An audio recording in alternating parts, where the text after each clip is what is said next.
Bab dosa orang yang memberi perlindungan kepada muhdith, kepada ahli bid'ah.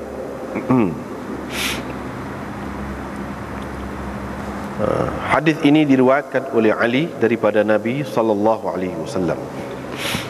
Dengan sanadnya Imam Bukhari meriwayatkan daripada Asim, beliau berkata, saya telah berkata kepada Anas, saya telah bertanya, Anas, adakah Rasulullah sallallahu alaihi wasallam telah menentukan Madinah sebagai tanah haram? Qala, Anas berkata, ya, yaitu di antara sekian tempat hingga ke sekian tempat. La yuqta'u syajaruha, tidak boleh dipotong, ditebang pokoknya. Man ahdatha fiha hadathan, sesiapa yang mengadakan sesuatu perkara baru di situ, fa'alaihi la'natullah, maka dia mendapat laknat Allah, malaikat dan manusia sekaliannya. Asim berkata, selepas itu Musa bin Anas menceritakan kepadaku bahawa beliau berkata, awa muhdithan, ataupun dia memberi perlindungan kepada ahli bid'ah, orang yang mengada-ngadakan perkara baru.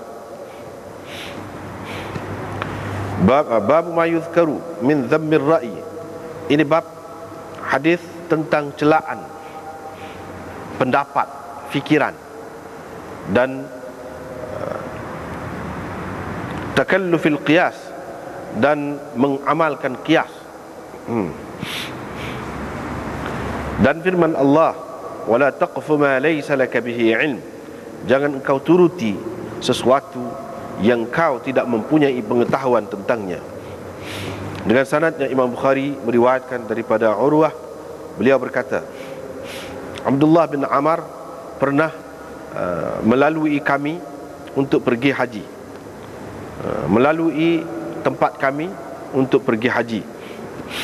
Maka saya mendengar beliau berkata, aku telah mendengar Nabi SAW bersabda, sesungguhnya Allah tidak menarik ilmu selepas diberikannya kepada kamu sekaligus, tetapi Allah menariknya daripada mereka dengan mengambil nyawa ulama-ulama bersama-sama dengan ilmu mereka. Pada ketika itu tinggallah manusia yang jahil. Mereka diminta fatwa, diminta pendapat tentang agama, maka berfatwalah mereka mengikut fikiran.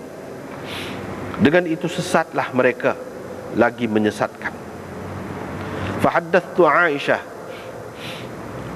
Urwah berkata, setelah itu saya menceritakan kepada Aisyah, isteri Nabi SAW. Kemudian Abdullah bin Amar selepas itu naik haji pula. Aisyah berkata, wahai anak saudaraku, yang dia kata kepada Urwah, kamu pergilah kepada Abdullah, istathbit li minhu, coba pastikan apa yang diriwayatkannya itu kepada kamu untukku. Saya pun pergi kepadanya, lalu bertanya dia menceritakan kepadaku hadis seperti mana yang telah diceritakannya kepadaku. Maka aku pun pergi menemui Aisyah dan menceritakan kepadanya. Hairanlah dia, sambil berkata, wallahi, demi Allah, sesungguhnya Abdullah bin Amar betul-betul ingat. Dengan sanadnya Imam Bukhari meriwayatkan daripada A'mash, beliau berkata, saya telah bertanya Aba Wa'il, adakah engkau telah ikut serta dalam peperangan Siffin? Beliau berkata, iya.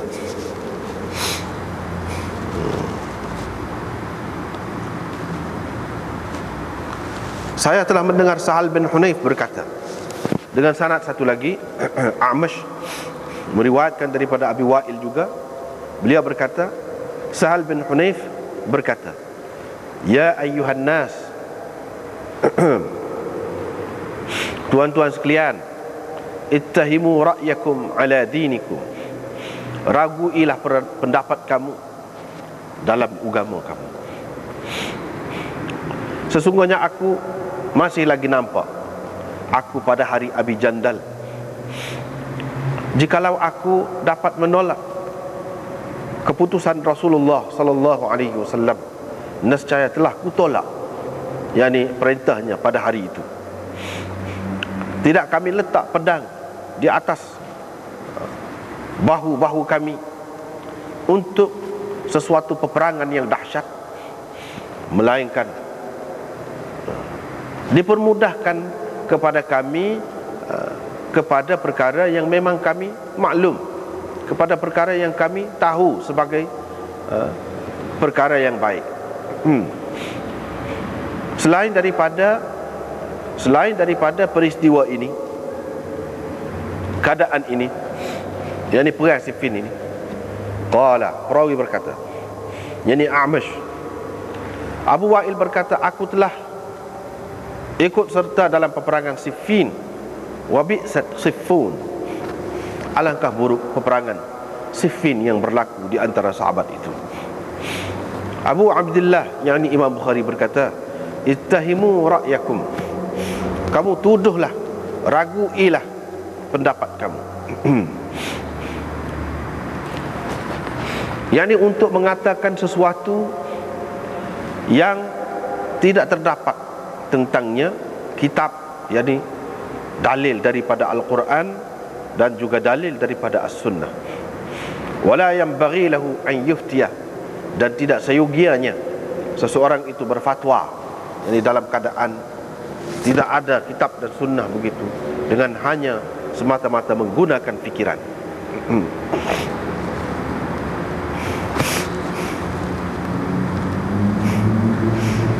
Ini bab hadis tentang Nabi SAW ditanya berhubung dengan perkara yang belum lagi diturunkan wahyu kepada baginda sallallahu alaihi wasallam. Maka baginda menjawab, la adri, saya tak tahu. Ataupun Nabi sallallahu alaihi wasallam tidak menjawab, sehinggalah diturunkan kepadanya wahyu. Nabi sallallahu alaihi wasallam tidak mengatakan sesuatu mengikut pendapat ataupun qiyas semata-mata kerana firman Allah, bima arakallah, dengan pendapat yang Allah tunjukkan kepada kamu. Wa qala Ibnu Mas'ud berkata, Nabi SAW pernah ditanya tentang ruh, baginda diam sehinggalah turun ayat. Dengan sanadnya Imam Bukhari meriwayatkan daripada Jabir bin Abdullah, beliau berkata, pernah aku sakit, maka Rasulullah SAW dengan Abu Bakar datang untuk menziarahiku dengan berjalan kaki. Dia pun pergi dekat aku ketika aku telah pingsan pada ketika itu.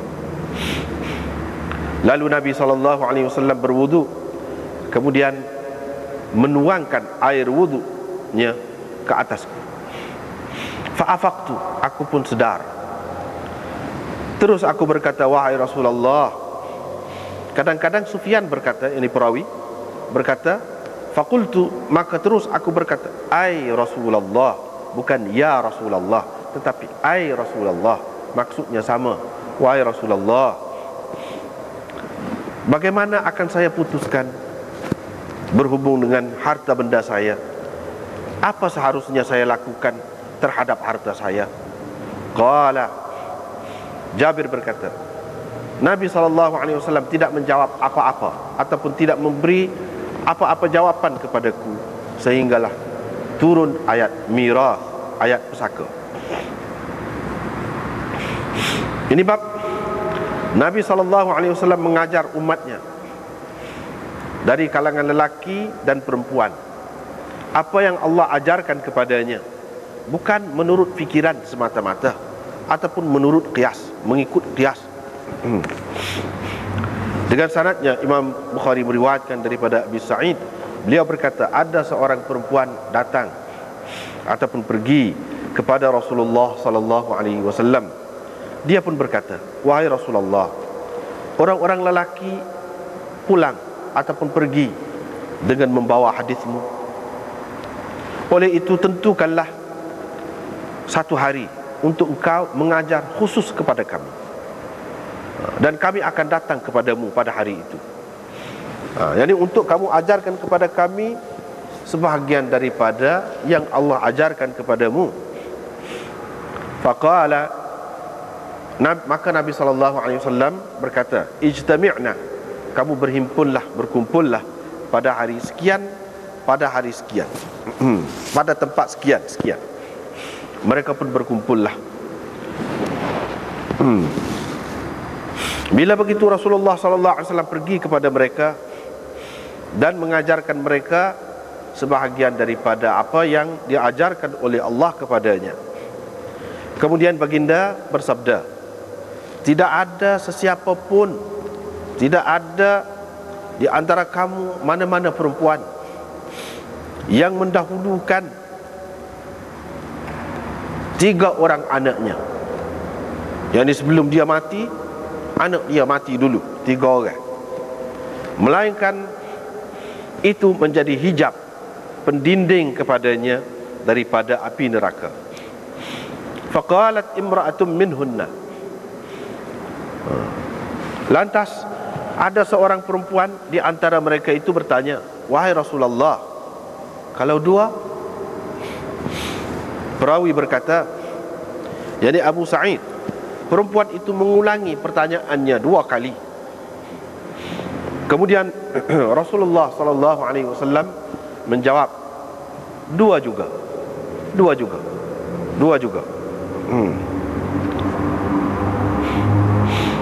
Ini bab sabda Nabi SAW, la tazalu ta'ifatun min ummati zahirina 'alal haqq, akan terus ada sekumpulan daripada umatku yang tegak di atas kebenaran. Mereka itu ialah ahli ilmu. Dengan sanadnya Imam Bukhari meriwayatkan daripada Mughirah bin Syu'bah daripada Nabi SAW, baginda bersabda, akan terus ada satu golongan daripada umatku tetap tegak sehinggalah berlaku kiamat. Wahum zahirun, dalam keadaan mereka itu menang, dalam keadaan mereka itu dapat mengatasi orang-orang yang menyalahi mereka. Dengan sanadnya Imam Bukhari meriwayatkan daripada Humaid bin Abdurrahman bin Auf, beliau berkata, pernah ku dengar Muawiyah bin Abi Sufyan ketika berucap, beliau berkata, aku telah mendengar Nabi SAW bersabda, sesiapa yang Allah mahukan kebaikan yang banyak untuknya, nescaya diberi fahaman yang mendalam kepadanya tentang agama. Sesungguhnya aku hanya pembahagi, Allah lah yang memberi.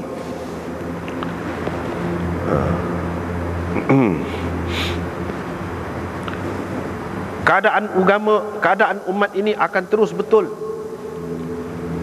sehinggalah kiamat, ataupun sehingga ya'tiya amrullah, yakni berlaku kiamat. Sama saja mana dia tu, walaupun lafaz dia berbeza. Tak apalah, kita tengok. Ini masih lagi di dalam bab besar dianya, al-i'tisam bil kitab was sunnah, yakni berpegang teguh dengan kitab dan sunnah. Di sini dia Imam Bukhari menceritakan dalam bab ni, kita mula-mula baca malam ni, iaitu orang yang berpegang teguh dengan sunnah, dia tidak akan memberi perlindungan kepada ahli bid'ah. Jadi muhdithan, hak tu dengan makna ahli bid'ah, hak tu hak paling sesuai. Sebab di dalam bab ni berpegang teguh dengan Quran dan sunnah, hak lawan sunnahnya bid'ah lah. Walaupun ada juga ulama mengatakan hadasan itu ataupun muhdithan itu, kalau muhdithan makna dia orang yang zalim, memberi perlindungan kepada orang yang zalim. Ada juga dengan makna orang yang melakukan maksiat, memberi perlindungan kepada orang yang melakukan maksiat.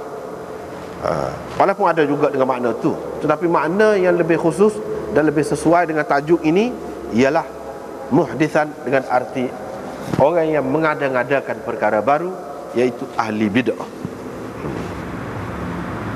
Dan hadathan, maksud hadathan dalam hadis banyak dengan makna bid'ah. Jadi orang yang berpegang teguh dengan Quran dan Sunnah, dia tidak memberi perlindungan kepada orang yang menegakkan bid'ah. Apatah lagi dia nak melakukan bid'ah, dia tak akan buat gitu. Lepas tu perkara ni makna hak dia sebut tadi dalam tajuk tadi, ini adalah makna kepada hadis, dan hadisnya telah diriwayatkan oleh Ali daripada Nabi SAW. Selain daripada tu, hak Anas ni, hadis Anas ni, Imam Bukhari buat bagi hadis Anas, iaitu dilaknat di Madinah ni tanah haram juga. Nabi SAW menentukan sini sampai ke sini sebagai tanah haram dia, tak boleh dipotong ataupun ditebang pokoknya. Dan sesiapa yang mengadakan sesuatu perkara baru di situ, maka dia mendapat laknat Allah, malaikat dan manusia sekaliannya. Ataupun sesiapa yang memberi perlindungan kepada muhdithan, ahli bid'ah, yang di situ lebih-lebih lagi lah daripada tempat lain. Bukan bermakna tempat lain boleh, tempat lain pun tak boleh. Tempat ni lebih-lebih lagi lah tak boleh. Sebab apa? Tempat situ, Madinah tu punca ataupun tempat asal bagi sunnah Nabi SAW. Tiba-tiba kalau buat gitu, orang keliru. Orang pergi situ nak ambil sunnah Nabi, tiba-tiba bukan sunnah Nabi. Ini jadi mengelirukan. Begitu juga tempat khulafa di situ, tempat sahabat-sahabat yang mengamalkan sunnah, tiba-tiba kalau buat pergi bid'ah di situ, lagilah besar dosanya. Bukan bermakna di lain boleh mengadakan bid'ah, tidak. Makna nak ayat situ lebih besar lagi dosanya, lebih berat lagi, sehingga dilaknat oleh Allah, malaikat dan manusia sekaliannya. Yang ni hakikatnya manusia ni, kita kata manusia sekaliannya, bila manusia tu, orang-orang tu buat bid'ah tu, mana dia nak laknatnya? Ataupun orang kafir, mana nak laknatnya? Tak ada laknat. Jika mereka tahu, dan mereka akan tahu hak sebenarnya akibat daripada perbuatan begitu, patut dilaknat, patut dikutuk. Kalaulah aku tahu dulu hak sebenarnya, maka aku akan kutuk. Tapi dah tak tahu, begitu. Jadi dalam hadis ini Imam Bukhari rakyat cara orang pegang sunnah, dia akan menolak bid'ah. Dia tidak akan bagi perlindungan kepada ahli bid'ah dengan sendirinya. Sebab tu kadang-kadang di mana-mana tempat yang suka mengamalkan bid'ah, dia tidak suka kepada hadis. Orang mengajar hadis pun dia tidak suka. Sebab apa? Akan terbongkar, dan dia tidak boleh buat lagi benda tu. Itu sebabnya. Jadi banyaklah perkara-perkara bid'ah ni apabila sudah jadi meluas dalam masyarakat. Bid'ah ni secara kasarnya boleh kita bagi kepada dua, bid'ah i'tiqadi dan bid'ah amali. Bid'ah i'tiqadi tu sampai ke peringkat boleh jadi rosak lah, akidah kafir lah, macam Syiah, Khawarij dan lain-lain, itu bid'ah belaka lah tu. Dengan fahaman dan kepercayaan dia tu, supalah waktu pun tak boleh bagi perlindungan. Bid'ah amali pun tak boleh juga. Sebab apa? Mengelirukan, mengubah orang daripada mengamalkan sunnah kepada bid'ah. Jadi sunnah ni tidak penting mana, tidak berharga mana, kau duduk amal hak bid'ah, dia akan jadi gitu. Dan setengah-setengah bid'ah tu pula dia bukan setakat amal saja, walaupun zahirnya nampak amal, tapi dia ada berkait dengan akidah juga, kepercayaan juga. Ada berkait dengan kepercayaan juga. Jadi bila berkait dengan kepercayaan, lagi besar lagi, lagi parah lagi. Maknanya tak boleh berlaku. Tak boleh bagi perlindungan kepada ahli bid'ah, bid'ah apa pun. Bid'ah apa pun. Bukan tak boleh bagi ruang kepada Syiah saja, pokok Khawarij saja, dah. Hak bid'ah misalnya malam ni, kita dapati banyak tempat duduk baca Yasin. Tapi kalau kita kata gitu, dia kata tak molek baca Yasin. Itulah, tak molek baca Yasin. Kalau orang mengaji hadis mana-mana dia akan tahu lah. Mudah je tu. Tidak pernah sabar orang mengaji hadis dia tak tahu benda lagu tu. Kalau mengaji hadis dia mesti akan jumpa. Jadi baca Yasin. Kali yang pertama niat, biar umur panjang. Kali tak serupa pula tu. Ada setengah tempat lagu lain pula. Hak diniat tu. Biar murah rezeki. Biar mati dalam keadaan iman. Ada setengah-setengah tempat tu lagu lain pula. 3 kali baca tu 3 kali niat doa. Gitu. Hak ni semua ni tidak ada. Benda bid'ah. Walaupun kita kata dalam rupa ibadat, dalam rupa taat, tak boleh buat. Tapi keadaan kitanya waktu yang peliknya, bagi perlindungan masjid-masjid, benar kan, bagi. Itu maknanya lagu ni tak boleh bagi lagu tu. Sebab apa?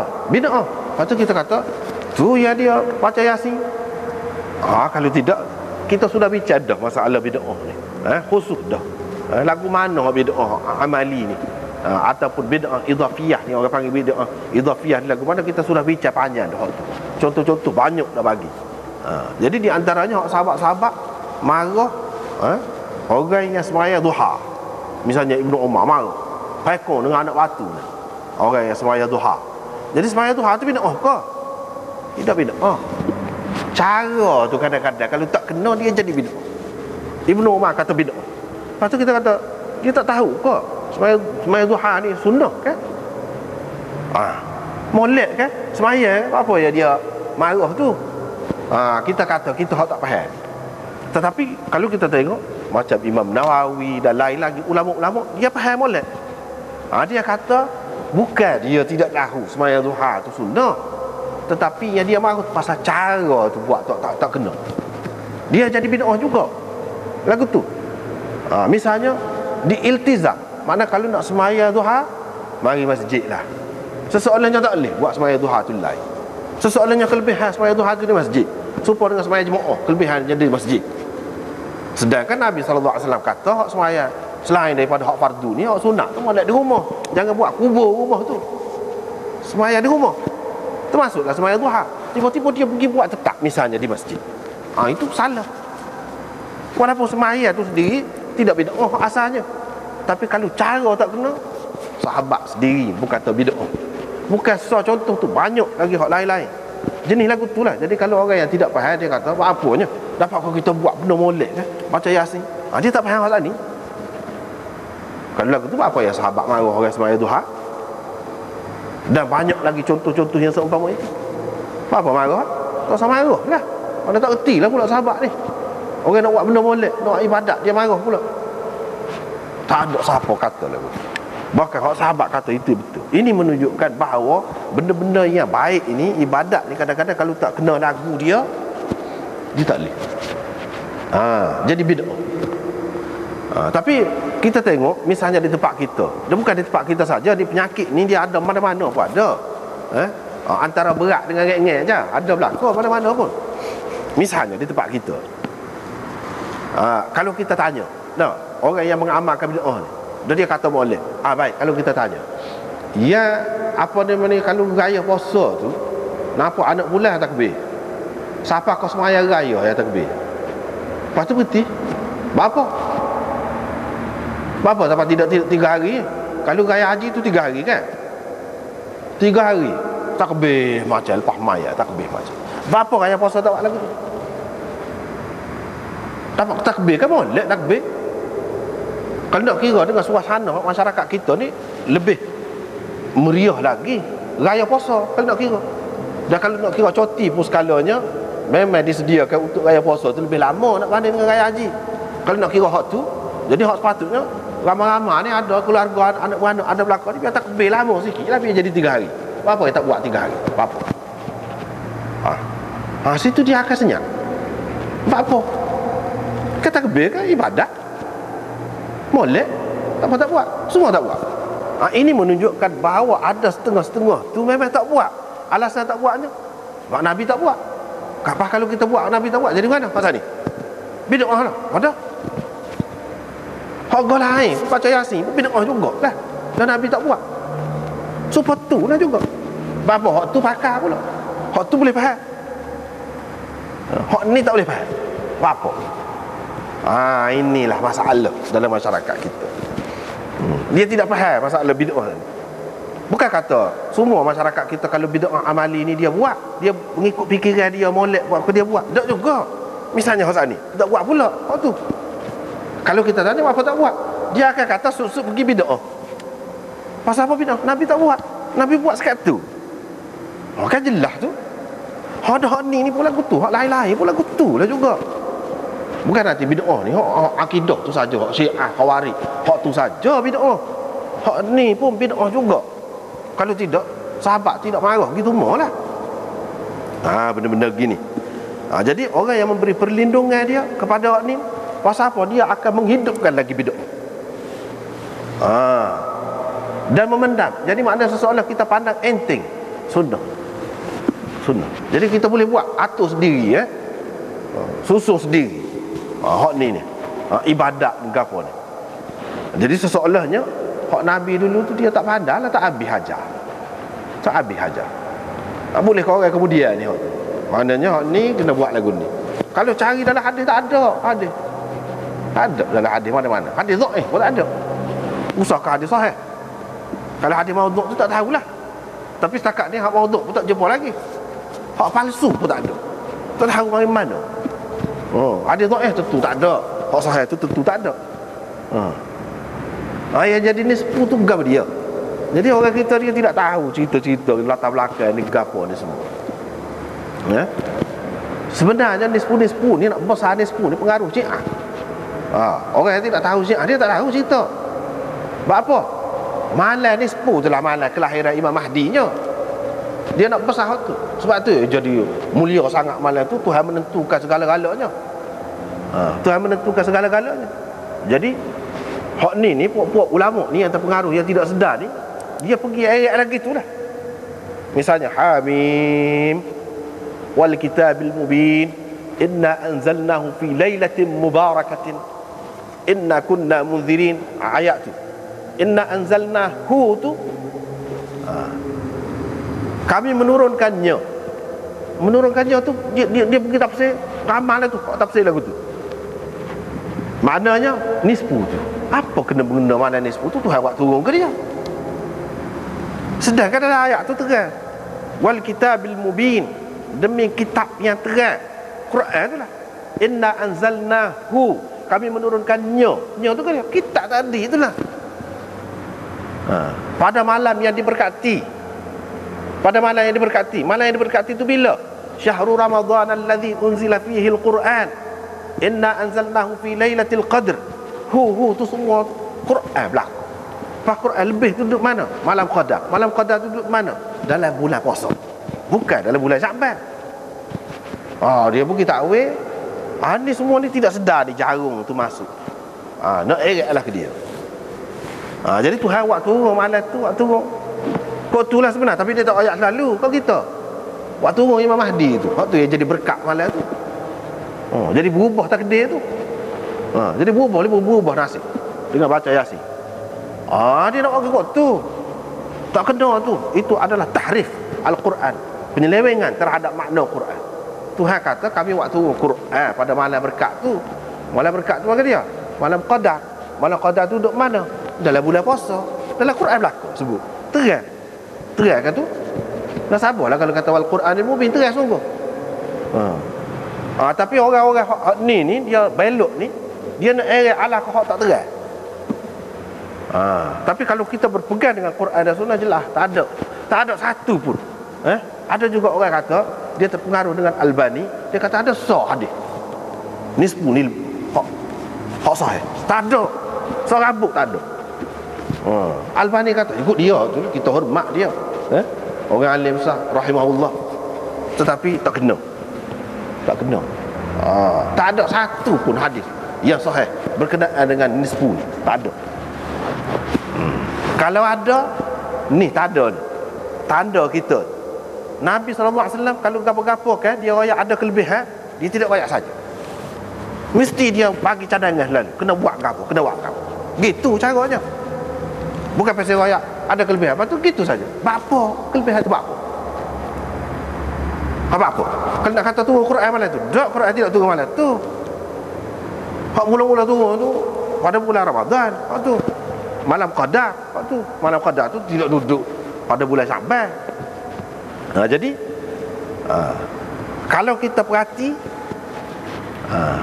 puak-puak yang tak betul ni mana nak erat alah ke dia. Dia tak lagi. Ini semua penyelewengan terhadap makna Quran. Dia kata ada kelebihan.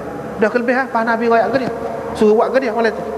Kan kalau malam Qadar bulan puasa ni ada kelebihan dia, maka dia suruh iktikaf, dia suruh buat gini-gini, dia suruh kan?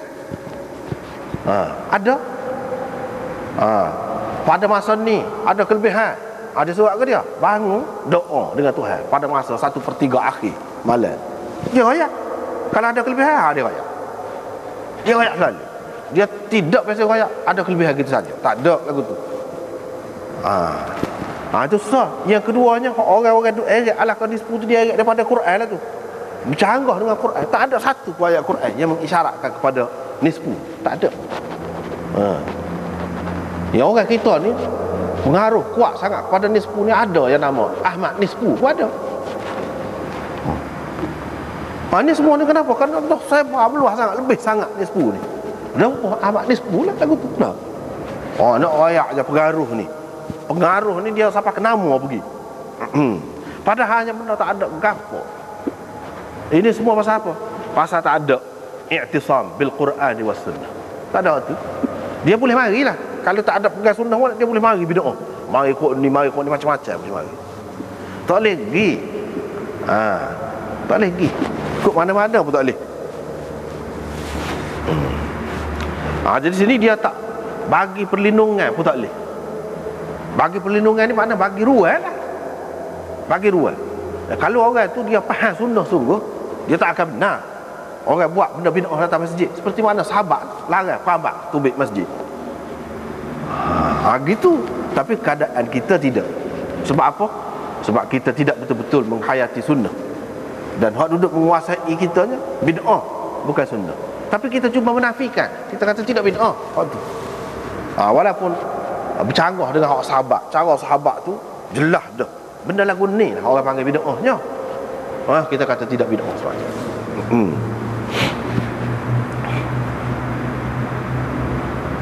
Jadi payah gap dia benda bid'ah kalau lagu tu. Dia benda bid'ah. Tak ada. Hak bid'ah ni jadi i'tiqadi sajalah. Jadi hak macam firqah-firqah yang sesat tu gitu saja. Ada pembid'ah amalan ni tak ada. Sebab boleh buat ikut masing-masing nak buat. Kalau tak ada, berapa ya sepakat ulama mengatakan semaya raghaib maudhu' bid'ah. Apa sepakat? Kan semaya dapat kau semaya bulan Rajab. Apa? Lebih kan semaya apa ya kalau kita nak semaya? Berapa semua ulama kata bid'ah. Dan kalau bid'ah ni dia berkait dengan akidah saja. Tak ada, tak lagi. Amalan pun ada juga bid'ah. Setengah-setengah orang dia kata amalan ni khilaf. Ya kalau khilaf pun sepatutnya kita kena fikir dari segi hak khilaf ni, hak kata kena buat tu wajib ke?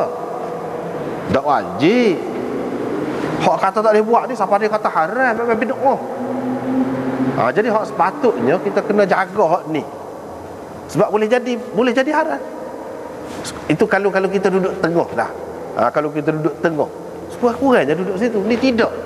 Orang yang tidak buat itu dicela pula. Kalau lagu tu kita bukan menegakkan sunnah, kita menegakkan bid'ah kalau lagu tu.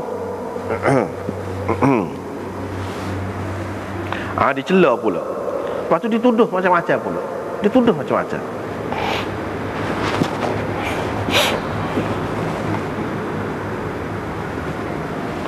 Lepas tu misalnya adalah orang acak kali juga kita dengar akhir-akhir ni, dia pesan kalau dia mati tak usah mengatik-ngatik ke apa lah. Jadi disebut lalu Wahabi selalu. Wahabi selalu. Tak ada kena mengena dengan Wahabi. Tak ada kena mengena dengan Wahabi. Benda ni orang tak buat sebelum Wahabi ada lagi. Hak sebenarnya Tak ada buat. Kalau kita tanya tok guru mana hok duk buat, Nabi pernah buat? Ada? Tak ada ayat. Lepas tu lagu mana kita buat? Atas dasar tadi, dah muka benda tu molek, ngatik tak molek. Lagu tu jelas sekali nampak tak faham bid'ah idhafiyah dia tak faham. Jelas sekali nampak. Kalau nak kira gitu kan, boleh buat belakang lah. Apa yang ulama kata semaya gotu ra'ib tu bid'ah, qani bid'ah, apa? Atas dasar apa? Molek belakang kan nak kira. Tak lagi. Dia benda tak ada. Kita tak boleh kata gini tak boleh kata. Jadi kalau tidak mengatik, jadi kak maknanya tak kesian lah kepada hak mati itu, tidak sayang lah. Gitu. Kalau kita kata gitu tak kena. Kita boleh kata mana sahabat tak sayang ke Nabi? Dan muka dia tak buat lagu tu. Tabi'in tak sayang ke sahabat, dan muka dia tak buat lagu tu. Ada juga kata kalau lagu tu tak kuatannya lembu pun tak. Jadi mana sahabat-sahabat buat sekolah lembu kena gitu Nabi. Keadaan kita tidak. Memang pelik lah dalam masyarakat. Kalau tok guru learning kurang dah sikit. Dulu kuat, tapi learning pun ada juga lagi. Tapi yang bezanya pelik. Cuba kita fikir, ahli bid'ah ni kadang-kadang dia tak mikir. Cuba fikir. Misalnya tok guru sampai 40 malam tunggu kubur. Kita kata dah tok guru, dia tok guru sadah ke banyak dah kan amalan ke tunggu ni dah. Apa yang kita gomo hadiah dia tu? Pada tok guru siapa dia WPT tok guru WPT ke tu kubur dia tu. Ngaji Quran kau ngati. Dah pergi sendiri gitu. Dia senang dah. Tapi orang ramai ni tak ada tunggu 40 hari. Pada hadiah lebih perlunya kalau nak kira. Kalau nak tunggu semalam pun kena bayar. Tidak nyayang agama gapo lagu tu. Tidak nyayang ke ni kepada orang ramai ni, orang miskin, orang jahil. Kalau kadang-kadang kita kata apa yang Nabi orang tak buat? Dia tak apa dah, dia banyak. Ada lagu tu juga tunggu. Dia banyak dah, apa yang kita lama gitu mau buat ke dia? Orang jahil ni tidak pula. Bukan makna kita nak suruh buat orang jahil dah. Tapi makna dari segi logik hak biasa ni pun tak boleh gitu. Tak boleh gitu. Banyaklah benda-benda yang seumpama ini merugikan masyarakat, mengelirukan masyarakat. Tapi kalau tanya, ada ke Nabi buat? Sahabat buat? Tabi'in buat? Tak boleh royak. Agama kita ni Islam bukan sebuah agama lain. Tak boleh royak lagu tu. Boleh royak belakang. Kita buat lagu ni dalil dia. Kita buat lagu ni dalil dia. Lagu tu agama kita ni terang. Nabi kata dah malas semua sial cerok. Agama kita ni bukan sebuah agama lain. Kalau tak boleh royak lagu tu kena ragu lah tu. Hak kita boleh royak je, tak ada. Nabi tak ada buat. Tapi kadang-kadang masyarakat kita kalau kita royak gitu dia marah. Tak ada tahlil pula dah kata dia. Tak ada tahlil pula dah orang mati gitu gini. Jadi dia cak selalu Wahabi. Tak ada kena mengena dengan Wahabi. Hak ni. Tak ada kena mengena dengan Wahabi. Dan siapa-siapa pun kalau buat Wahabi kau siapa kalau buat hak ni tak buat hak ni molek lah. Dia lah yang mengikut sunnahnya. Kita yang mengkritik dia tu kita diteruk ahli bid'ah. Kita tak khabar. Tu. Inilah duka cita masyarakat kita. Dia tak tahu apa-apa. Keliru dengan orang hak mengaji. Orang hak mengaji pula tak berani nak melerah tu, nak melerah hak ni. Nabi sudah kata dah, bukan buat bid'ah, bagi perlindungan. Kita menghidupkan benda tu. Tak boleh. Tak boleh. Kita meraih ke dia. Jadi kau jadi. Dia kena tak boleh terima benda tu. Ikutlah orang nak kata lagu mana apa. Yang kita pegang dia sunnah. Dia mau pegang mana ikut. Ikut. Ada orang tanya, dia kata lagu mana kalau buat malam ni makanan, makanan ni malam ni 10 ni orang buat makanan, kita nak makan ke tidak? Pada pendapat anak, kalau kita makan, kalau kita ambil, kalau kita pergi, makna meraih kau jadi benda tu. Dia kena royak, tak boleh hak ni. Tak boleh.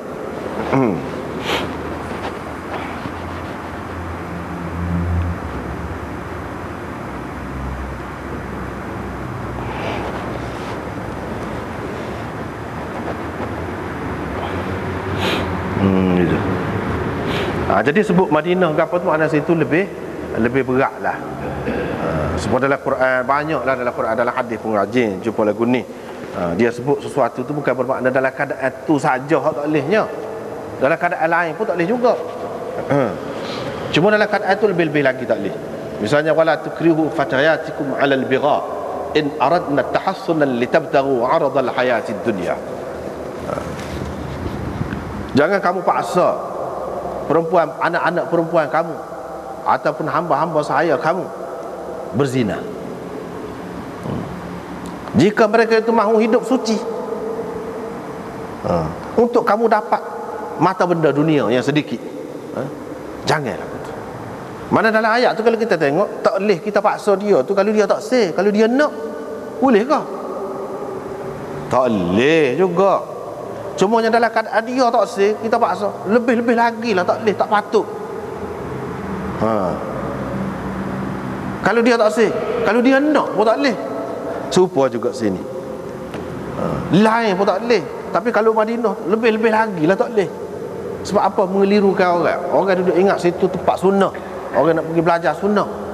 Jadi hak tak faham, dia ingat bila dia tengok di Madinah ni ada buat gitu, sana pun ada buat, tempat Nabi ada buat, dia pun balik buat. Jadi itu mengelirukan.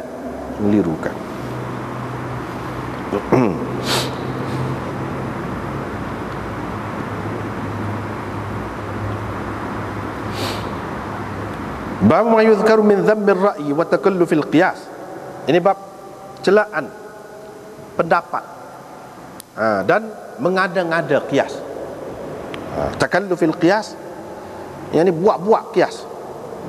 Takalluf tu maknanya buat-buat lah, tebal juga qiyas. Tak boleh pergi pun tebal juga, canggah pun tebal juga qiyas. Itu makna takalluf qiyas itu. Lepas pada tu, dan firman Allah, jangan tu kamu tak ada ilmu. Jangan tu. Kita nak tu ni biar kita tahu lagu mana, ni lagu mana. Ada alasan ke tidak? Lepas tu Imam Bukhari buat mari hadis ini, dan hadis ini sudah banyak kali kita jumpa, dan orang tahu belakang hadis ni.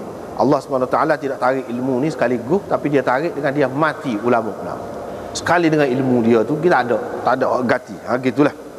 Tinggalnya orang hak jahil-jahil. Hak jahil tu orang tanya, dia pun buat keluar pendapat dia. Dengan begitu dia sendiri jadi sesak, dan orang lain pun jadi disesatkan oleh dia. Gitu. Jadi Urwah ni kata, dia rayak kepada Aisyah, Abdullah ni kata gini-gini. Abdullah pergi haji pada masa tu. Setahun kemudian pula Aisyah kata dia mari, inilah pergi tanya dia pula, hak dia rayak dulu tu lagu mana. Jadi bila pergi tanya pula, dia rayak lagu tu serupa dia. Jadi Urwah ni anak saudara Aisyah ni balik rayak kepada Aisyah, dia rayak lagu tu setahun duduk lepas lagu tu. Maka Aisyah pun kagum, hairan. Dia pun kata, demi Allah, Abdullah bin Amar ni betul-betul ingat. Jadi apa di sini maksud Aisyah ni tanya ni? Macam-macam pendapat ulama. Ada yang mengatakan bila Urwah cerita kepada dia tu, dia dapati lafaz Abdullah bin Amar bin Al-As itu riwayat tu tak serupa dengan hak dia tahu. Jadi dia ingat dia kau salah, tapi dia berasa dia yakin hak lafaz dia tu. Tapi hak lafaz Abdullah bin Amr bin Al-As ni tak serupa dengan hak dia. Dia kira Abdullah tu salah lah tu. Salah, keliru dia, ataupun dia tukar-tukar perkataan tu. Gitu. Jadi tukar perkataan ataupun dulu kemudian, bagi dianya salah lah. Lepas tu bila dia tanya pula dia rayak gitu, maknanya ingat molek lah. Ada yang mengatakan begitu. Ini satu pendapat. Tetapi hak ni tidak berapa molek, tidak berapa kemah tu. Hak ada dalam hasyiah ni, gitulah hak dia sebutnya. Hak moleknya bagi anaknya, anak puas hati gini. Jadi Aisyah ni bila anak saudara dia wayak dia pun wayak. Abdullah bin Amar bin Al-As ni seorang yang dia catat hadis Nabi sallallahu alaihi wasallam. Bila dia catat, hak tadi tu dia wayak tu tengah jalan. Boleh jadi dia tidak serupa dengan hak dia catat, hak dia sebut tu. Dia tidak ingat molek. Boleh jadi. Jadi nak uji, sebagai nak uji, kamu nak tahu lagu mana? Tanya. Kepada kalau dia ingat molek, sekarang pun dia tak bawa kitab juga. Wayak lagu tu juga. Tengok sahabat ni apabila dia ingat hadis, dia ingat molek. Bukan makna apabila sahabat tu kata dia catat kat dia semata-mata bergantung pada hak dia catat tu. Tak. Dia bergantung kepada ingatan dia. Ini tujuan Aisyah nak wayaknya sahabat tengok. Apabila dia hafal hadis, dia hafal molek. Tidak keliru. Setahun kemudian kamu tanya lagu tu juga. Bukan makna hak jenis hafal hadis saja. Hak tulis pun lagu tu juga. Bukan dia bergantung semata-mata kepada hak dia tulis. Itu hak lebih moleknya. Itulah makna Aisyah kagum. Mana dia betul-betul ingat. Dia betul-betul ingat. Bukan dia anggap hak dia ingat tu salah ke apa. Tak. Mana ini sebagai ujian dan sebagai nak penaik semangat anak saudara dia. Cuba tengok sahabat Nabi tu, kalau dia apa, dia ingat molek. Tengok dulu dia wayak kepada kamu setahun lepas tu kamu tanya pula dia lagu tu juga. Walaupun dia catat, dia tidak bergantung semata-mata kepada catatan dia tu. Itulah sahabat. Bapa yang sahabat ni gini mau kuat ni, pasal nak jaga sunnah saja. Gomo saja nak jaga sunnah tu lah. Lafaz setiap lafaz dia tu dia ingat molek. Nak jaga sunnah.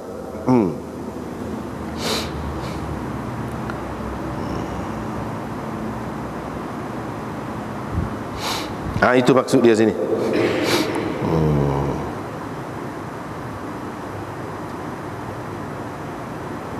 Lepas tu lain-lain tu serupa lah. Lain-lain tu serupa lah, lebih kurang lah. Lepas tu cerita Siffin ni pula. Cerita Siffin ni, Sahal bin Hunayf. Dia kata kamu kena ragui tuhmah pendapat kamu dalam agama kamu. Jangan berasa sedap hati, yakin benar dalam bab agama ni dengan fikiran kamu. Jangan. Jadi jangan bergantung dengan fikiran semata-mata dalam agama ni. Tak boleh. Dia kena ada asas dia. Asas dia apa dia? Quran dan Sunnah. Kalau nak qiyas pun qiyas yang muktabar di sisi ulama, dari sisi Imam Bukhari ni sendiri. Walaupun zahirnya nampak dia macam tak qiyas. Bukan tak qiyas langsung, dah. Dia pakai juga qiyas, tapi qiyas yang muktabarnya, yang mana asas dia di belakang tu Quran dan Sunnah juga. Bukan makna semata-mata kira-kira dengan akal gitu saja. Tidak. Lepas tu dia pun cerita, kalau nak kira aku, kalau nak tolaklah perintah Rasulullah, hari itulah hari Abu Jandal pada masa perjanjian Hudaibiyah. Tahun yang kena tu setelah berjanji, iaitu orang Mekah hak Islam, kalau pergi ke Madinah hantar balik. Jadi Abu Jandal ni ayah dia berkah dia pasung dengan besi tangan kaki, dia lari pergi berjumpa dengan Nabi SAW selepas perjanjian itu. Jadi lagu mana? Pokok dia kata ini ujian pertama, berat benar ni. Jadi Nabi SAW kata hantar balik. Sahabat-sahabat berasa terhina lah. Sebab apa? Ni saudara kita yang buat nyaya, kena buat nyaya. Kau orang kafir Mekah ni, dia lari mari dengan kita, nak cari perlindungan dengan kita, kita hantar balik pula ke dia. Tak tahulah dia akan buat lagu mana pula kau sahabat kita ni. Tapi Nabi SAW tak hantar balik. Itu perjanjian kita. Itu makna hari Abu Jandal tu, makna hari Hudaibiyah lah. Tapi apa sebut hari Abu Jandal tu? Sebab hari tu besar tu perkara tu. Sehingga kalau nak sebut hari Abu Jandal pun boleh. Sebab hari tu di perkara ni, peristiwa ni besar sangat kepada sahabat-sahabat. Jadi Sahal kata, kalau aku nak tolaklah perintah Rasulullah, hari tu aku tolak, kata dia. Tapi nak ayat Quran dan Sunnah ni bukan masa tolak. Tak boleh. Kalau ada Quran dan Sunnah depan kita, kena turut, kena ikut. Hak tu zaman Nabi ni, Nabi kata aku tak bantah, aku turut dia. Hak kalau kemudian Quran dengan hadis tu lah. Hak tu lah. Dia kata kami walaupun perkara berat setara mana pun, bila letak Nabi kata pergi perang teruk lagu mana pun, bila letak pedang atas bahu ni kak, untuk menghadapi perkara yang dahsyat, perang ke apa, tapi kemudiannya Allah SWT bagi kemudahan, ada manfaat dia, ada kebaikan dia banyak. Gitulah hak duduk nampak sama-sama. Walaupun mula-mula nampak macam Abu Jandal itu, hatta klik memang tak sedap lah, tak sedap hati lah, sedih benar lah. Tetapi hasil dia tu memang molek, hasil dia kejayaan, hasil dia. Tak boleh nak pergi Mekah, tak boleh nak pergi buat umrah, balik jadi terhina sahabat-sahabat ni. Sahabat-sahabat nak pergi perang, Nabi kata tak apalah, kita balik. Dah janji tahun depan boleh mari, kita mari tahun depan. Mana Nabi banyak mengalah. Hak mengalah tu pun sahabat tengok dah hasil dia, memang untung banyak. Semua lagu tu kata dia, kecuali kata dia hak ni, hak ni hak tu hadapi. Perang Siffin ni sama sahabat ni, hak ni tak nampak kata dia. Memang benda berat kata dia, paling buruk kata dia. Hak ni lah peperangan di Siffin lah paling buruk. Tak ada nampak faedah dia, tak ada nampak hasil kebaikan dia. Kebaikan kepada dia hasilnya bunuh sama Islam, perang sama Islam. Tu kata dia. Tapi kalau dulu zaman Nabi dulu, hak sekali dengan Nabi dulu, payahlah mana pun, susah pun, apabila kita tu lepas pada tu kita nampak hasil dia tu memang baik, memang mulia. Tapi hak ni tak nampak. Setelah selesai perang pun tak ada nampak juga serabut betul, tidak kata lega. Kalau hak perang dengan orang kafir ni mati pun lega rasa. Bila selesai tu nampak hasil dia. Abu Abdullah berkata, yakni Imam Bukhari, kamu kena tuduh fikiran kamu, ragui, tuduh fikiran kamu, di mana kamu mengatakan sesuatu yang tidak ada kitab dan sunnah. Dalam perkara hal lagu tu jangan tebal beri fikiran, beri pendapat, dan tidak seyogianya seseorang itu berfatwa, mengeluarkan fatwa tentang sesuatu perkara dalam keadaan tak ada Quran dan sunnah.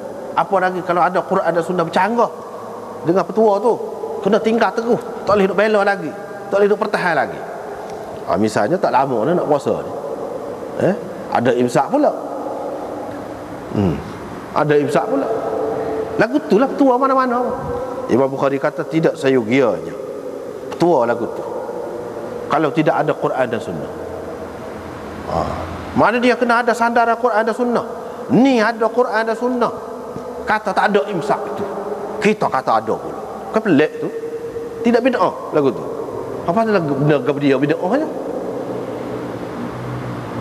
Sebab tu kata malu kadang-kadang kalau orang luar mari, ulama luar mari, kalau jumpa dia, hak dia tahu Malaysia ni bid'ah banyak kata dia.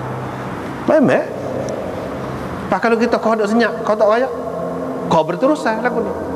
Sampai ke bila nak malu? Sampai ke bila nak malu? Sekurang-kurangnya maknanya kalau orang kata orang tak ada tegur, tapi dia seorang ada tegur, dia rayak, tak boleh. Tak apa, alhamdulillah, anda sudah rayak, ikutlah orang nak kata kerana apa. Tapi setengah-setengah orang tu dia takut, orang kata nak melera. Sampai ke bila? Kita malu kepada orang-orang luar. Dia duduk kata Malaysia ni tempat bid'ah. Bid'ah sungguh. Boleh tahan bila? Hasan ni misalnya ni sepunya dengan go-to-go-ninya, yang mana orang tak buat lah. Kita hidup buat.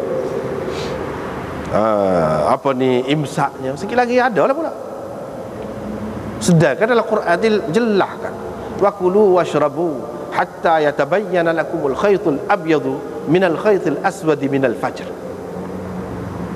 Masuk subuh dia suruh makan, minum, siapa situ supnya.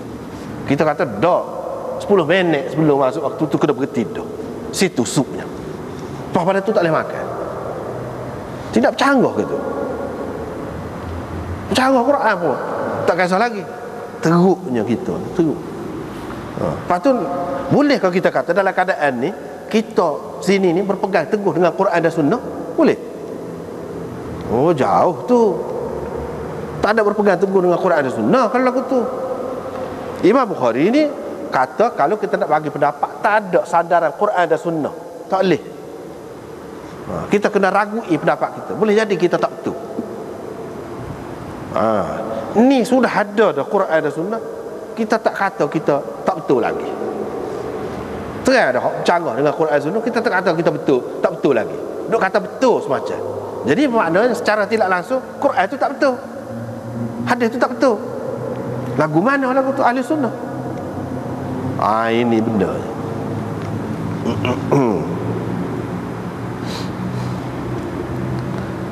Jadi tak lagi. Jadi hak ni zammir ra'yi, celaan fikiran ni, fikiran lagu tu lah. Kalau kita tanya ambil mana enggak benar, tak boleh nak ayat. Tak boleh nak ayat. Hadis tu tak tahu mana lah hadis tu. Quran tu mari mana pucuk imsak fikiran semata-mata. Hak lagu ni lah celaan fikiran yang tercela. Sebab apa? Akhirnya dia akan membuatkan kita ni mengutamakan fikiran daripada Quran. Quran kita tinggal. Jadi sebab pokok Yahudi fanabadhuhu wara'a zuhurihim. Tinggal tahu alik belakang. Hakikatnya walaupun kita tak kata gitu, hakikatnya. Dan kalau kita betul-betul mengutamakan Quran dan Sunnah, apa tak pakai hak tu? Bukan tak dengar, kalau orang rakyat dengar juga, tapi dia tak sempat mengalah. Inilah salah satu kesan sampingan akibat buruk daripada mengamalkan bid'ah. Ini satu. Kalau rakyat payah nak dengar, payah nak berubah. Tidak seperti sahabat-sahabat dulu. Kalau baca Quran senyap kan. Ya. Tak kata apa. Kalau nak panggil hadis Nabi, senyap kan. Lagu tu kita tidak. Orang tolong ayat, kita marah pula dia. Kadang-kadang ada jawatan tu pecah. Lagu tu. Jadi pegang Quran dengan sunnah kalau lagu tu. Itulah benda. Tak kena tu. Tak kena banyak. Kalau kita nak kebaikan daripada Allah SWT, kena baiki keadaan, kena ubah keadaan, bersedia berubah. Kalau tidak teruk kita. Lepas pada tu babu makan Nabi sallallahu alaihi wasallam yunzalu. Nabi sallallahu alaihi wasallam ditanya hak tidak turun kepada dia. Dia kata dia tak tahu. Tak apa. Seorang nabi pun tidak jadi aib, tidak jadi kurang dia dengan sebab dia kata tak tahu. Kalau Imam Malik tu banyak benar lah. Orang tanya puluh-puluh masalah, orang tanya dia tak tahu. Dia tak tahu ni. Tak apa. Dia tetap iman juga. Orang hak tak aja tak saya mengaku semacam ni, tak nak sebedia pun anggap imam dia. Tak nak sebedia pun anggap imam dia. Mengaku tak apa. Abul Hasan Al-Asy'ari, imam besar, 40 tahun duduk perjuangkan Mu'tazilah, 40 tahun. Tapi bila dia tinggal tu, orang anggap dia imam. Dia bereda diri. Tu apa naik dia. 40 tahun duduk dalam tak betul lah kita kata. Lepas tu baru betul. Dia ni betul. Orang terima dia sebagai imam. Berubah. Imam Malik lagu tu juga. Nabi SAW sendiri ni hak maksum. Dia boleh kata tak tahu. Tak tahu. Maknanya dalam bab agama ni tak boleh nak main-main. Kalau dalam bab dunia, dia ada antum a'lamu bi umuri dunyakum. Kamu lebih tahu tentang urusan dunia kamu. Hak dia tak berani nak ayat lagu ni. Benda hak tak boleh, dia tahulah tu. Tak boleh nak fikirkan, tak boleh nak main fikirkan, tak boleh.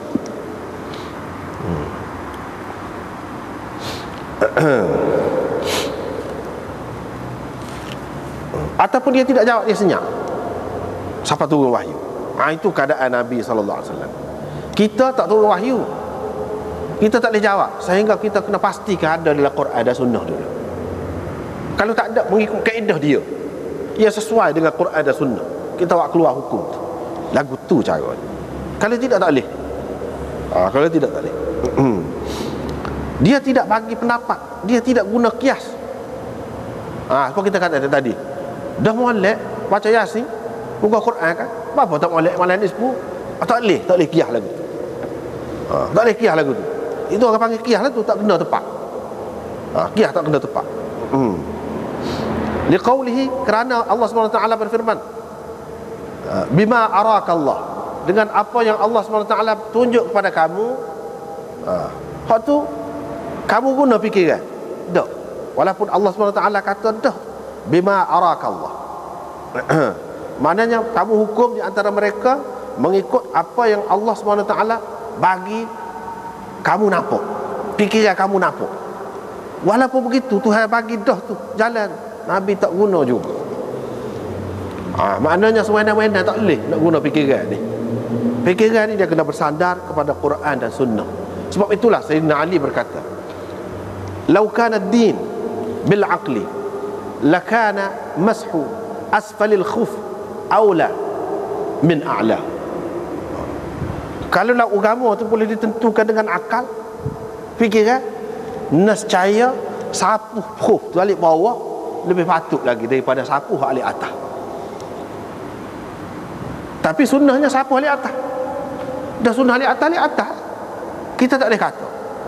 Dah alik bawah dah lebih cemasnya kalau tak banding dengan alik atas. Apa yang sapu alik atas, sapu alik bawah, tak boleh kata.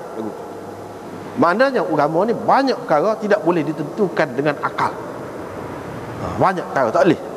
Tak boleh kita nak tentukan dengan akal. Ibnu Mas'ud kata, ini kita sudah jumpa dah baru ni. Nabi SAW ditanya tentang ruh.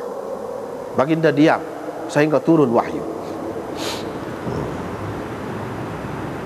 Lepas tu dia marilah hadis Jabir itu. Ni kita jumpa berapa kali dah. Mana Nabi SAW tak jawab ke apa dia? Saya nak orang ni harta saya ni. Saya nak orang ni harta saya. Nabi SAW tak jawab sehingga tu ayat miras. Mana dia tidak kata bagi pendapat dia sewena-wena, tidak. Tak boleh. Dalam perkara agama ni tak boleh.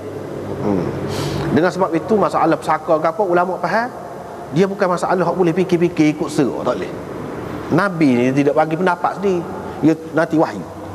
Jadi berdasarkan wahyu tu, jadi kita tak boleh fikir dah Tina ni moga dia lemah, dia kurang, sepatutnya kita kena bagi dia lah lebih. Tak boleh, lagu tu tak boleh. Kalau nak kira munasabahnya lagu tu. Hak jatuh ni moga dia bebas, boleh pergi sana kemari, boleh cari harta, boleh cari makan. Hak Tina susah. Jadi hak sepatutnya kita beri dua kali ganda lah ke dia. Cakap tak boleh lagu tu. Tak boleh. Dah hukum kata lidzakari mithlu hazzil unthayain, lagu tu. Hak jatuh dapat dua bahagian. Daripada satu bahagian perempuan sebahagian, laki dua, lagu tu. Nak sebab tu Nabi SAW tak kata apa dia. Tu ayat baru dia ayat. Maknanya dalam perkara ni tak boleh nak buat main-main, tak boleh. Kalau buat juga dia jadi bid'ah. Dia jadi bid'ah. Lepas tu Nabi SAW ajar umat dia, lelaki dan perempuan. Dia ajar ke apa dia? Hak Nabi ajar ni Quran dan Sunnah lah, tak ada lain dah. Hak dia ajar. Dia sesuai dengan bab besar tu, pegang dengan Quran dan Sunnah. Dia tidak ajar mengikut fikiran, tamthil, perbandingan. Tidak lagu tu. Mana semata-mata fikiran. Sebab nanti kita akan jumpa akan datang fikiran yang bersandarkan Quran dan Sunnah. Tu tak apa. Qiyas tu qiyas yang muktabar tu tak apa. Tidak mazmum, tercela tu tidak. Hak ni semata-mata fikiran. Tidak lagu tu. Lepas tu dia amal hadis ni, hak perempuan ni minta Nabi SAW ngajar khusus kepada perempuan. Minta tentukan hari. Sebab apa orang lelaki banyak terlibat ni. Dia kata boleh kalau orang lelaki sedap dia lah, kita kata. Dia kata begitu, sedap buat lelaki lah. Maknanya dia ni bebas dengan Nabi SAW. Kita nak kalau boleh Nabi SAW khususkan hari tertentu untuk mengajar pokok kita saja. Boleh ya Nabi kata, tak apa. Dia pun tentulah satu hari. Nabi SAW pun ajar perempuan saja. Ini menunjukkan makna ajar perempuan, orang lelaki mengajar perempuan tak apa. Perempuan saja tak apa. Lagu tu. Lepas pada tu Nabi SAW kata sesiap tak ada seorang pun yang anak dia mati dulu 3 orang, melainkan anak itu menjadi pendinding kepadanya daripada neraka. Nabi kata. Dia nak kata gini ni, dia kata mengikut fikiran dia ke? Tak. Dia tahu lah ni. Dia tahu lah. Kata di tajuk tu dia tidak mengikut fikiran. Jadi hak dia kata gini ni bukan mengikut fikiran, mesti wahyu. Tak ada dalam Quran apa tak apalah. Kalau dia kata jelas lagu ni benda hak tidak boleh dipikir dengan akal, dia kata, maknanya dia dapat, dia ada wahyu, dia tahu. Kalau tidak dia tak kata. Lepas tu perempuan tu ada di antara mereka seorang perempuan, dia tanya, lagu mana wahai Rasulullah? Kalau 2 orang, lagu mana? Dia ulang 2 kali. Nabi SAW kata, kalau dua orang pun, kalau dua orang pun, mana jadi dinding dah. Mana tiga tu lebih sempurna lagi lah. Mana kalau dua pun dia. Bahkan dalam riwayat yang lain satu pun dia juga. Maknanya ini dari satu segi memanglah menyedihkan, menduka citakan seseorang itu bila anak dia mati dari satu segi. Tapi dari satu segi yang lain adalah kelebihan kepadanya untuk akhirat. Kelebihan kepadanya. Dan hak Nabi SAW sebut ni tentu sekali dia dapat wahyu, bukan mengikut fikiran dia. Hak tu Imam Bukhari naknya. Benda-benda lagu ni kita tak boleh ikut fikiran kita. Lepas tu hak ni buat bid'ah ni. Tempat kita ni banyak nah hak ni. Dia kata selawat ni, baca selawat ni. Selawat ni gini pahala dia. Allah besarlah, sebab perang sekali dengan Nabi lah, macam-macam lah. Ada dapat menyelamatkan dia gini-gini. Tak tahu mana tu hadis ke apa. Dia tak boleh kata lagu tu. Nak orang ni terlepas daripada neraka, orang ni kalau baca kau ni dapat pahala sekian-sekian, dia tak boleh kata hak tu dengan fikiran dia. Itu orang panggil dalam agama ni mala majala lahu lirra'i. Ni bidang yang tidak boleh kita guna akal situ. Akal tak boleh. Kita kena tahu melalui Quran dan Sunnah saja. Kalau Nabi kata ya, kalau tidak kita tak boleh kata. Tetapi dia nak menggalakkan orang mengamalkan selawat tertentu ni. Banyaklah selawat ni, macam-macam pula namanya. Jadi apabila orang baca kelebihan tu, kau besar, kau nak baca selawat tu lah. Tak cara dalam Quran ni. Hak Nabi ajar ni, zikir-zikir Nabi ni tak cara dah lah. Kau tu bahaya tu. Kalau sampai ke situ. Kalau tidak sampai ke situ pun, hak Nabi ajar lebih baik daripada hak orang lain. Sepatutnya duduk situ kita. Tapi kadang-kadang apabila tidak mengaji hadis ni, dia jadi capuk bau. Tak apalah mana-mana, siapa-siapa serupa. Tidak serupa. Tidak serupa. Doa hak Quran, doa hak hadis, zikir dia tak serupa. Walaupun rekah pun tidak sama. Tapi orang kita ramai lah yang keliru. Pasal apa? Dibawa sana lah benda-benda lagu ni. Padahal benda tu tak ada dek pun. Buat nyaya kat orang. Nipu lah tu orang panggil. Nipu dalam bentuk agama. Lagu tu lah. Ingat kamu menipu ni orang menega saja. Tak. Orang agama pun kuat juga menipu ni. Bila lagu saat ni, nipu lah tu orang panggil. Itu bahaya besar. Tak boleh. Benda-benda lagu tu tak boleh kita kata bagi pihak kita gini-gini. Kalau kita kata baca Quran, satu huruf dia boleh pahala. Tiap-tiap huruf. Memang ada hadis. Tak apa nak kata lagu tu. Ni nak hak lain ni buat begitu more besarnya. Lebih daripada hak lain-lain. Hak Nabi. Oh, teruk tu. Banyak benarlah kekeliruan dalam masyarakat ni yang kita kena betul, kena baikinya banyak lagi. Kadang-kadang orang kita ni dia kata, Jatuk nenek lagi duk turut lagu tu. Jadi mana seseorang betul dah lah Jatuk nenek lagi. Jatuk nenek pun dah kalau tak betul kita kena buat. Tak ada faedah duk turut hak tak betul.